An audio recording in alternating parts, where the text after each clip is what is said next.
2009 தான் எனக்கு மேரேஜ். அப்போ 18 வயசு. கல்யாணம் முடித்த புதுசில் ஹஸ்பண்டாக இருக்கட்டும், அவங்க ஃபேமிலியாக இருக்கட்டும், சாரீ கட்டு, சுடிதார் போடாதே அப்படின்னு எல்லாம் சொல்லிகிட்டு இருந்தாங்க. ஓகே, கம்ஃபர்டபுள் இல்லை, எனக்கு சாரியை கட்ட தெரியாது, அது சொன்னால் அவங்க கூட புரிஞ்சுப்பாங்க.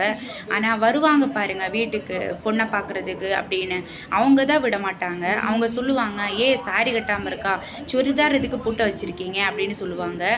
அதுக்காகவே ஆனால் அவங்களுக்கு அப்போ தெரியாது, அவங்க பேத்தியோ அவங்க பொண்ணோ நாளைக்கு ஜீன்ஸு டிஷர்ட்டு அந்த மாதிரி தான் கல்யாணம் முடித்தாலும் முடியலாட்டியும் அப்படி தான் போடுவாங்கன்றது அவங்களுக்கு அப்போ தெரியாது. ஆனால் நம்மளை அட்வைஸ் பண்ணுறதுக்கு அப்போ எல்லாருமே வருவாங்க.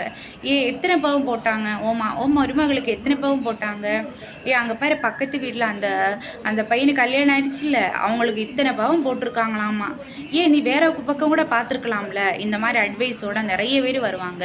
நமக்கு எது நல்லதோ அதை எடுத்துக்கிட்டு இந்த அட்வைஸ் பண்ணுறவங்களே ஒதுக்கி வச்சாலே நமக்கு நல்ல குடும்பம், நம்ம நல்லா இருக்கும், அது சந்தோஷமாகவும் இருக்கும்.